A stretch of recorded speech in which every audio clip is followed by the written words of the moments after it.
So maybe you could just put a small light into that. Just Sure. take a few minutes on that, please. I think, yeah. So we, as I said, certainly in the build process took a little bit longer, getting the investment approvals and otherwise, but all of that is improving. Since we've opened, we've had over 100 visitors in the first 13 months, so we're averaging about 10 to 12,000 visitors a month for a 100-room hotel. Everybody is using it really as a gateway to Chitwan in the east and also Lumbini in the west. One of the key issues or the key advantages really about integrated resort tourism is that you can offer all of the benefits of meetings, conventions and otherwise, but we also do have the financial engine of a casino. Being a listed company in Australia and adherent to all of the rules about anti-money laundering and all of the things that you'd expect, we're able again to raise the level of of ownership really of those types of things. So we are looking now at recovering our $50 million investment, hopefully in the next 3 years. And that will enable us again to then go on and do the same and use the learnings from that, use the database that we've created, improve the opportunity, and hopefully again do the same for less, but for a higher return in Japa. Thank you, Mike. I think that is quite a good picture. So I'd like to take my next question to Mr. Hori again. How has your experience in investing in Nepal been? How do you see the prospect of Nepal? Investment, which I mentioned, then it takes 2 nights, 3 nights, long time. So I explain very simply. In our case, we started our investment in 2012. We were a bit optimistic because the hotel is very popular industry in here, and there are lots of resources. And sort of on a private basis, we asked a guy to lead the project. At the early stage, it worked very well, but with the turning point of earthquake, it has slowed down, and it's in time-wise, if we did so, then the picture would be much different. One reason is that the number of the investment from Japan is very few. Actually, I used to be work in a bank, SMBC, and we had taken care of lots of they are very good partner for us. They advise if we team up with Nepali, how should I say, experienced people, and so from this point, lots of secret information we have. So let me stop at this. But I think it's great for the future investors to hear. So I think it's a very valid point. If you say we're a city, we're a destination of pilgrimage, we're a destination of adventure tourism, or we're a destination, it has to be a believable pitch. So before you go to campaign ideas over the next 5-10 years, go to your potential markets and see what they think of Nepal, and then you maybe get a bit of realism how you may have to adjust your marketing campaign. Destination image perception is an extremely important part of the process of bringing new tourists who are going to spend more, niche tourists who are going to stay longer, and so forth. So I just wanted to bring up a point. When we look at issues of spiritual tourism and Mecca for peace, again, my answer is yes, Nepal could be year-round festivals. Festivals are very important, can be a very important attraction tool for many tourists to become and be involved in. Look at their WeChat.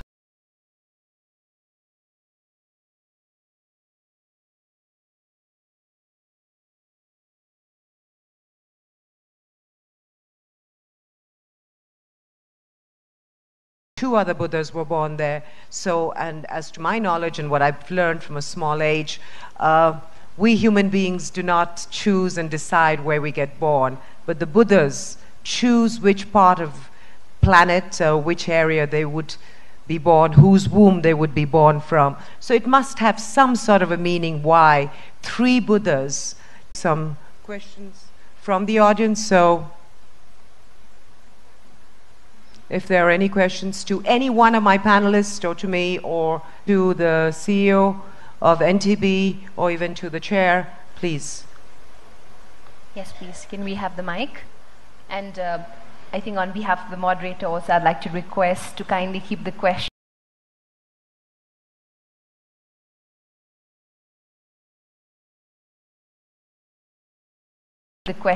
to the questions and not on remarks, because we're running short on time.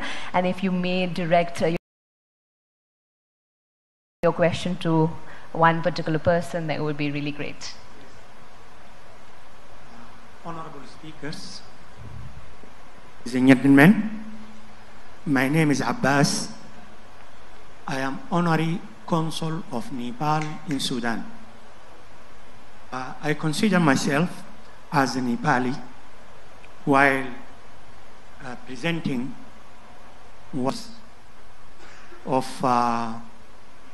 these banks are from Gulf area.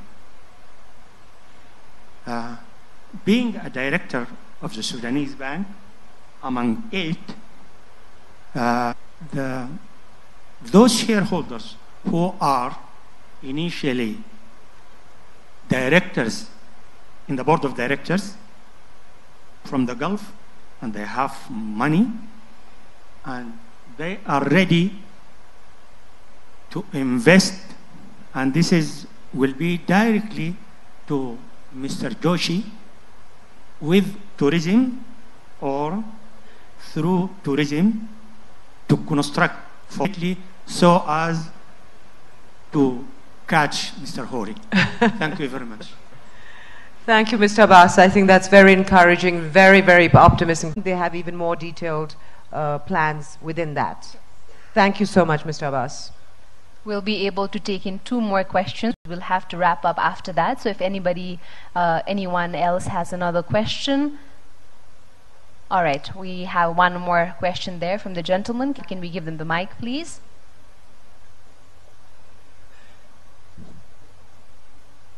Once again, just your name and who you're directing your... Guys can think we have this opportunity to promote as an integrated resort destination. Thank you.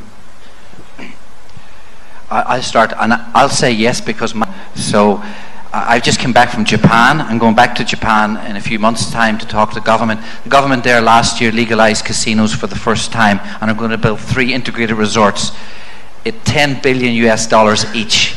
10 billion. The Prime Minister's Office of Japan for 2005.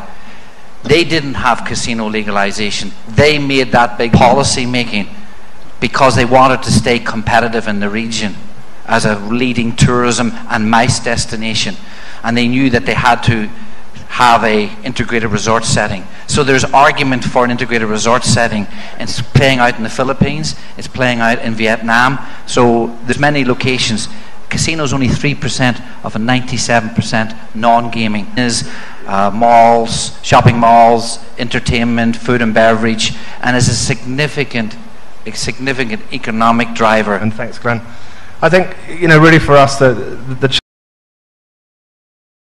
challenge really for us, I think certainly the answer to your question is yes.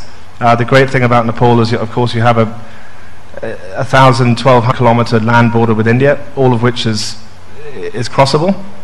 So I think one of the things that we've, in our own master plan, is to have 3, and each successive time change a little bit to make sure that it suits the surrounds and the surrounding area and delivers what the customers would like and leverages off what's already there. The great thing about what we've done in Nepal and also in India, so learning from that's time. So I think the ability for people to come immediately there, we're hoping again as we add more hotel rooms and as other Nepalis and non-Nepalis add hotel rooms to that area, with 2 million tourists in 2020. So, and we hope other people will come too. I think the proof that we've been able to overcome to start making a return. should entice other investors from abroad, again using that Singapore or the Japanese model, as opposed to what used to be here in Nepal, which is a separation between the hotel and the op types of venues. Thank you so much. I think we have one more question. Yes. The Hong Kong General Chamber of Commerce. I'm coming from Hong Kong, neighbor of Macau. We have people in the city. You can see how much capacity and how much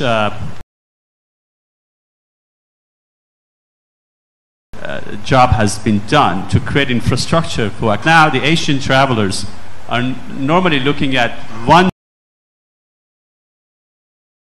journey, multiple destination. They don't want to stay over, let's say I'm from Hong Kong, right? So I want to go to at least 5 destinations in the course of 5 days. Do you think it's possible? What would be the challenges? Thank you.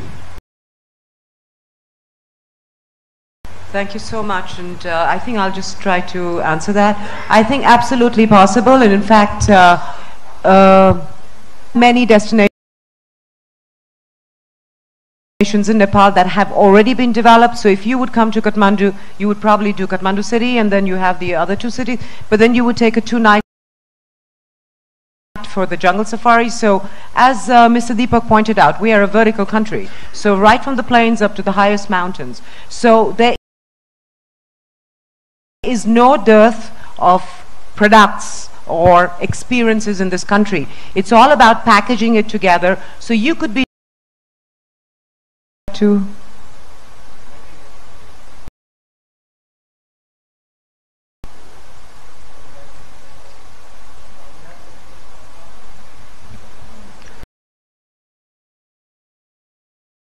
we are going to promote through this Visit Nepal campaign like that Nepal is for lifetime experiences, and that lifetime experiences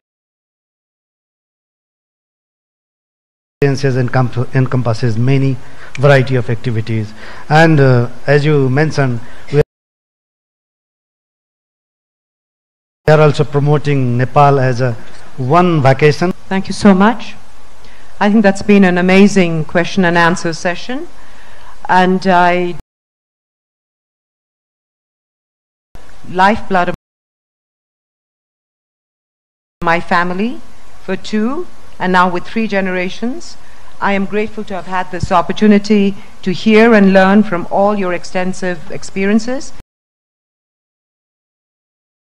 Nepal is blessed to have such extraordinary potential as this panel and these question and answers have so generously shown. For developing destinations for recreation and pilgrimages. I hope that each and every one of us will continue to try and make these potentialities into realities, and I want to say thank you very much. Now, we'd like to now request our chair, Dr. Ram Kumar Puyal, Member, National Planning Commission, to please do the wrap-up. The Honorable Dr. Ram Kumar Puyal.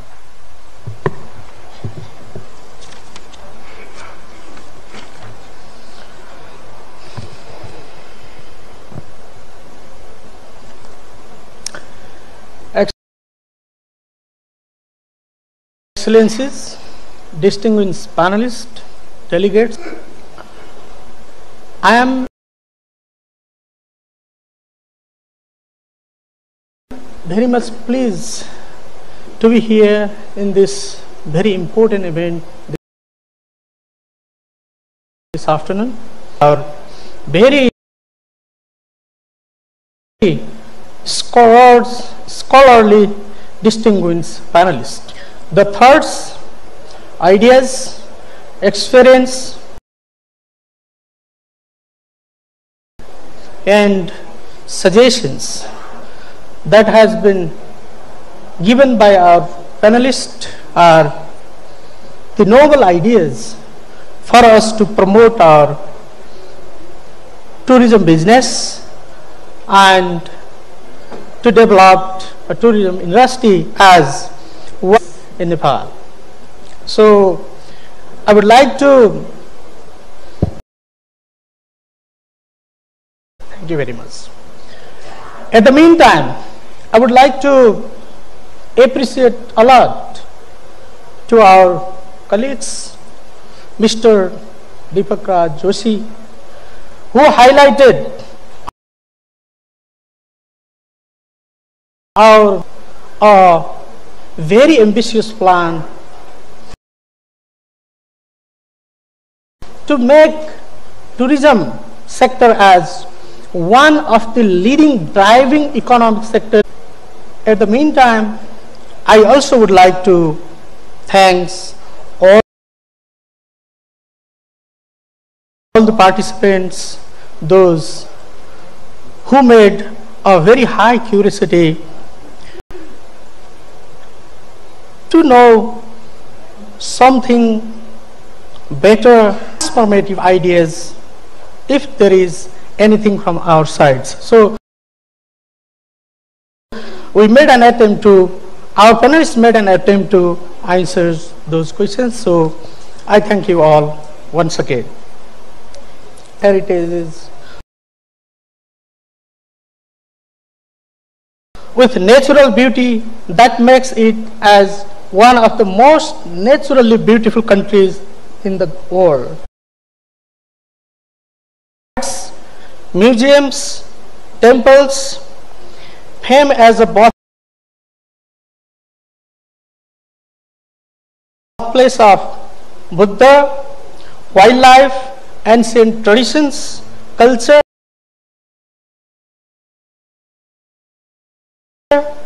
and ethnic diversity, as well as Nepalese themselves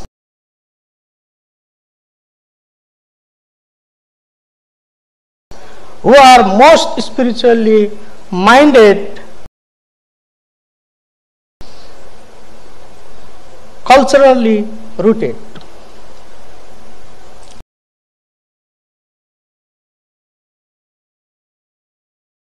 In fact, tourism in Nepal is a very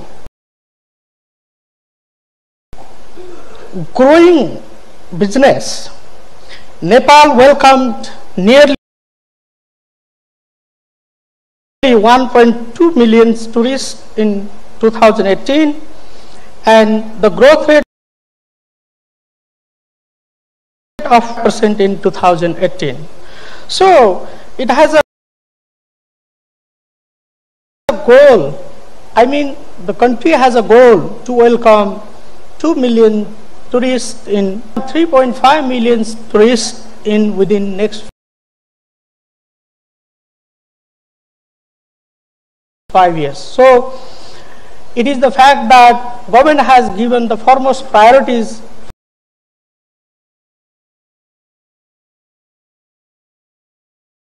for the development of tourism sectors in its periodic and long-term vision as well.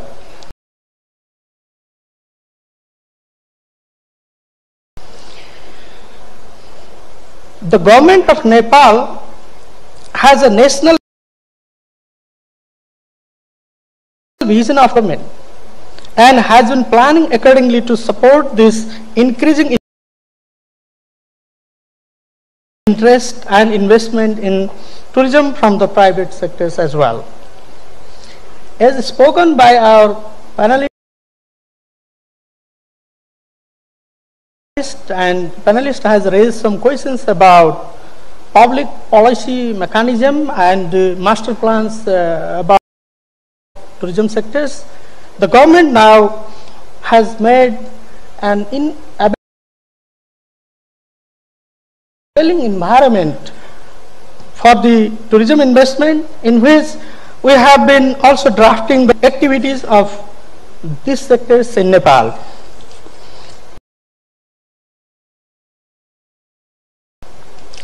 It is the fact that government has clearly identified tourism as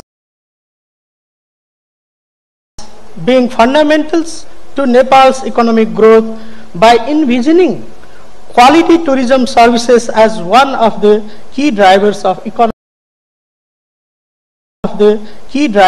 economic transformation. at the initial stage, government has initiated promoting. After few decades, government has a huge plan to invest more to sustain that business in Nepal. Work with us is to invest in tourism sectors. If we can't generate more production, the growth rate and GDP cannot be achieved. So we have a high target of achieving the growth rate, that is around 10%. So to achieve that growth rate also, we need to promote the tourism sectors. So I believe that private sectors can be much more creative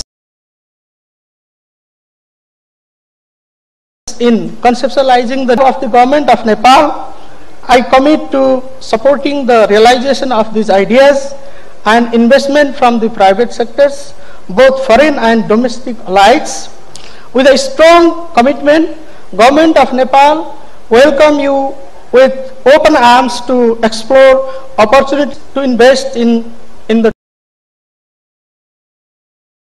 tourism sectors in Nepal.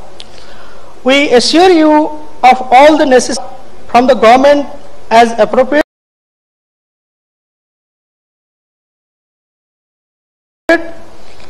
The discussion in this panel session as well as the participation